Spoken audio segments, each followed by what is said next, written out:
The message from my mother came through at 11:27 p.m. The screen flashed once, illuminating the dark apartment. We changed all the locks. You don't have a home anymore. Let's see how brave you are now. For a moment, I just stared at it. The words didn't even seem real. My thumb hovered above the screen as if it might burn me if I touched it. I read it once, then twice, then a third time until each word etched itself into my brain like ice-carving stone. I expected tears, maybe anger, maybe fear. But what came instead was something quieter, colder, clarity. I didn't type a reply. I didn't call. I didn't break down. I smiled. Because the truth none of them seemed to understand was that home wasn't a building. It wasn't theirs to take. And what happened next would rip apart the comfortable empire they'd built on greed, lies, and my obedience. I didn't regret a single second of it. If you've ever been used, drained, and discarded by your own family, the people who should have protected you, then you already know the flavor of this kind of betrayal. Hit that subscribe button of your soul because this story isn't about revenge for revenge's sake. It's about justice delivered with paperwork and precision. It's about what happens when family greed meets legal strategy and loses. My name is Jessica Chen. I'm 28, a data-minded numbers nerd with a memory built for details, which turned out to be both my curse and my salvation. I grew up in a tidy 2-story colonial in Portland, Oregon, with white shutters on the windows and a maple tree that dropped red leaves every autumn. From the outside, anyone would have called us the perfect family. Inside those walls, perfection was a performance, and I was the stagehand keeping the show running. The exploitation started innocent enough, or what passes for innocent when you're too young to see patterns. I was 14 when my father started giving orders instead of requests. Jessica, grab the ladder. We're fixing the gutters. Or, Jessica, come hold the flashlight.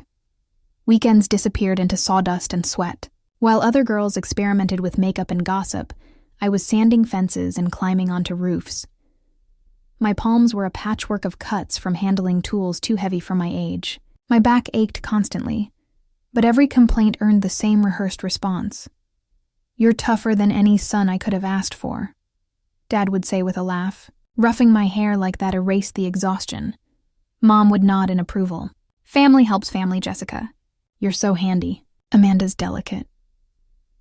Delicate. That was the family code for preferred. Amanda, my younger sister, was always the orchid in the sunlight, while I was the root holding the flower up through the dirt. I believed their stories, that manual labor-built character, that this was love dressed as discipline. By 17, I was so indoctrinated that saying no felt the same as being cruel. Then the money favors began. Subtle at first. Things are tight, Mom would sigh. Could you help with the electric bill? She said it as if she were asking me to pass the salt at dinner. Later came the mortgage payments, the unexpected expenses, the gentle manipulations that made me feel proud to fix problems that weren't mine. By 21, I realized my parents hadn't just accepted my help. They depended on it. I was the invisible income stream funding their illusion of stability, while they quietly saved every spare cent for Amanda's future. When I asked about vacations or small luxuries, I was told, those aren't priorities right now. Meanwhile, Amanda got a brand new car at 16, tuition paid in full for a private college, and an all-expenses-paid trip to Italy to study art. Worked 12-hour shifts balancing customer spreadsheets, while eating instant noodles at my desk, but love has a way of disguising itself as logic when you've been trained to accept crumbs. I told myself it was fair because I was the strong one, the responsible one. Being the dependable daughter made me feel important. Then, about a year ago, that illusion cracked. I noticed small things first. Whispers that stopped when I entered the room. Family, future planning chats where my name never came up. My gut told me something was off, but I couldn't prove it, until that night in March. I came home late from my accounting job, shoulders heavy from tax season fatigue, when I heard voices in the kitchen. I almost breezed past until I caught my name, so I froze and listened. The deed is in our names only, Mom said softly. Jessica doesn't realize all her help was voluntary. She won't get anything when we sell. Dad chuckled, a deep, nasty sound that didn't belong in the man I'd once trusted. She's never asked for paperwork. Classic Jessica. All heart, no business sense. Then came Amanda's voice, hesitant but curious. But won't she expect something? Mom snorted. Expect what? She gave gifts. Gifts don't buy ownership. I gripped the wall until my knuckles went white. They were planning to sell the house, the one I painted, maintained, financed, and cut me out entirely. My own family, scheming like mobsters dividing stolen goods. I didn't cry. I didn't confront them. Instead, I walked to my room, opened my laptop, and began to quietly build the case that would end them. For the next 6 months, I lived 2 lives. By day, mild-mannered accountant. By night, document hunter. Every receipt, every email, every digital transfer, they all became puzzle pieces in a legal blueprint. Dad's arrogance was my secret ally. He never kept clean books. He'd send me quick transfers from my account to his with vague notes like help or temporary. I cataloged everything. $47,000 in mortgage contributions, $23,000 in renovation supplies, $15,000 more in utilities I'd covered when they claimed financial strain, $85,000, all neatly traced back to me. Add to that 13 years of unpaid labor, painting siding, replacing shingles, fixing drainage systems that any contractor would have charged tens of thousands for. I built spreadsheets so detailed even the IRS would have applauded. Once my evidence mountain was complete, I met quietly with 3 separate attorneys to confirm what my instincts already knew. Legally, I had a claim. A strong one. My name might not have been on the deed, but equity isn't always written in ink. It's written in proof, blood, sweat, and bank records. So I waited. When the message arrived that night in September, we changed all the locks. You don't have a home anymore. Let's see how brave you are now. It didn't break me. It completed the picture. That smug haha at the end was the final nail in their narrative of cruelty. It proved intent. It made their motives crystal clear. They thought they were shutting me out. What they'd actually done was hand me the last puzzle piece I needed to burn their little empire to ash. And this time, legally, I slept better that night than I had in months. At 7 sharp the next morning, I walked into work with a coffee in one hand and the phone in the other. My attorney answered on the second ring. Jessica, good morning. I smiled, eyes on the sunrise slicing through the office blinds. File the petition, I said, my voice steady, despite the adrenaline roaring through my veins. He didn't need clarification.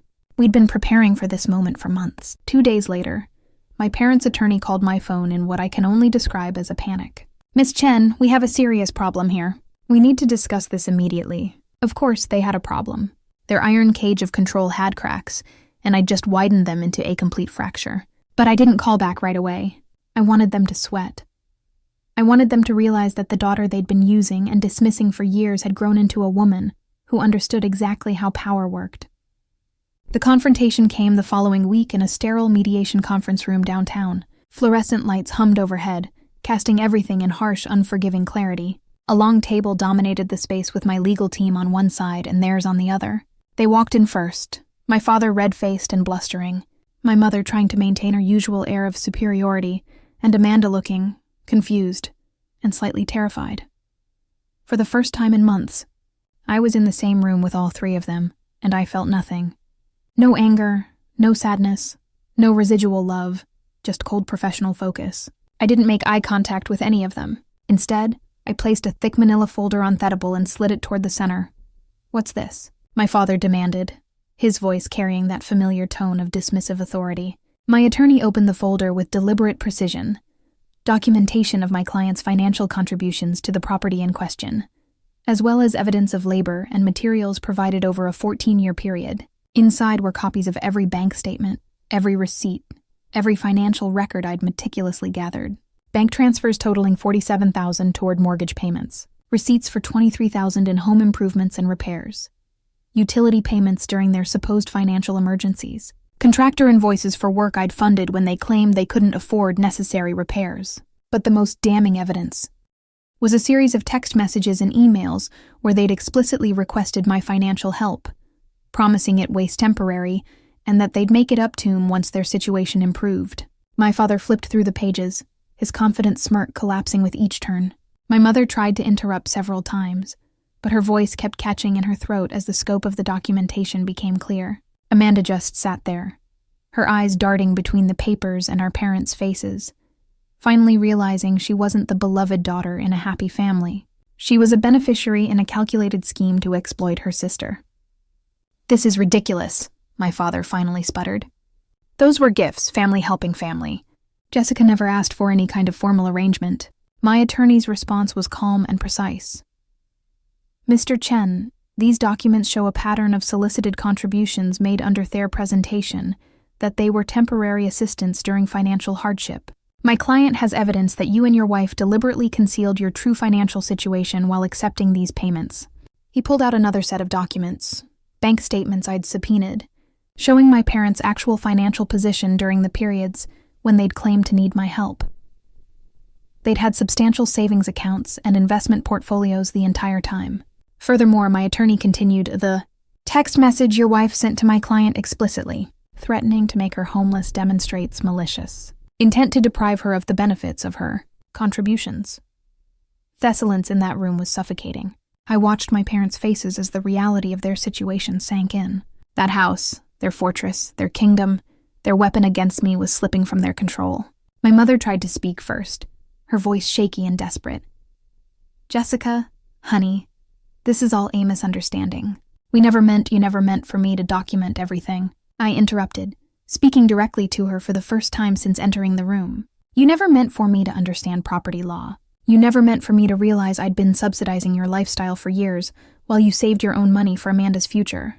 My father's face turned an alarming shade of purple. "After everything we did for you, after raising you, housing you, feeding you, after using me as unpaid labor for 14 years, I cut him off. After taking $85,000, 0 cents of my money under false pretenses. After planning to sell the house, I helped build and maintain it without giving me a cent of the proceeds." My attorney laid out our demands with surgical precision. "My client isn't seeking repayment of her contributions. She's seeking her rightful ownership stake in the property based on those contributions. Given the documented evidence of financial investment and labor, we're requesting a 50% ownership interest." The room exploded. My father started shouting about ungrateful children and legal extortion. My mother burst into tears, wailing about family loyalty and how I was destroying everything. Amanda just sat there in shocked silence, probably calculating how much her inheritance had just shrunk. But I remained calm, focused. I'd spent months preparing for this moment, and their emotional manipulations couldn't touch me anymore. When the judge signed the court order 6 weeks later, I stood outside the courthouse holding the official documents that gave me legal ownership of 50% of the property, not because my family had generously decided to include me, but because the law had recognized what they'd tried to deny. I'd earned my stake in that house through years of financial contributions and labor. The first thing I did wasn't move back into the house. That place was poisoned by too many memories, too many years of manipulation and exploitation. Besides, they'd changed the locks. Remember, they'd made it clear I wasn't welcome there. Instead, I forced the sale of the property. As a 50% owner, I had the legal right to demand liquidation if I couldn't reach an agreement with the other owners about the property's use, and since my parents had made it abundantly clear they didn't want to live with me and I had no desire to live with them, sale was the only logical option. The house sold for $680,000, significantly more than they'd probably expected thanks to all the improvements I'd funded over the years. My share came to $340,000 minus legal fees and taxes. But here's the beautiful part. My parents had been counting on that house sale to fund their retirement. They'd planned to pocket the entire $680,000, use some of it to buy a smaller place, and invest the rest for their golden years. Instead, they walked away with $340,000 before their own legal fees and taxes, barely enough to buy a modest condo in a less desirable neighborhood. Their dreams of a comfortable, wealthy retirement evaporated overnight. With my share of the proceeds, I bought a beautiful townhouse in a quiet neighborhood across town. It's smaller than the family house, but it's completely mine. Every mortgage payment, every utility bill, every improvement is my choice and my responsibility. They still try to contact me sometimes. My father sends emails full of guilt trips. "After everything we sacrificed for you, this is how you repay us." My mother leaves voicemails dripping with false remorse. "The family is supposed to forgive Jessica. You're going to regret this when we're gone." Amanda has tried to play mediator, suggesting family therapy and claiming she never knew about their plans to exclude me. But she was sitting at that kitchen table, discussing how to cut me out of the proceeds. She knew exactly what was happening. I don't respond to any of them. I've blocked their numbers, filtered their emails, and moved on with my life. Because the truth is, when they changed those locks and sent me that cruel message, they thought they were taking my security and my future. What they actually did was hand me the evidence I needed to claim what was rightfully mine. They wanted to make me homeless. Instead, they lost their own home and their retirement security. And now, when I sit in my living room sipping coffee in the peaceful silence of my own space, I smile. I smile because the locks they changed don't matter. I have my own locks now. I smile because the house they tried to keep is sold, and half the money is mine. And I smile because that message meant to break me became the final proof of their betrayal. Sometimes the people who hurt you most are the ones who think they know you best. They assume you'll always be the person they've conditioned you to be. Compliant, giving, easy to manipulate. But people grow, people learn, and sometimes people fight back. If this story resonated with you, smash that like button and subscribe for more stories about standing up to toxic family members. Tell me in the comments, have you ever had to take legal action against a family who tried to use you? What was your breaking point? Your stories help others realize they're not alone in these situations.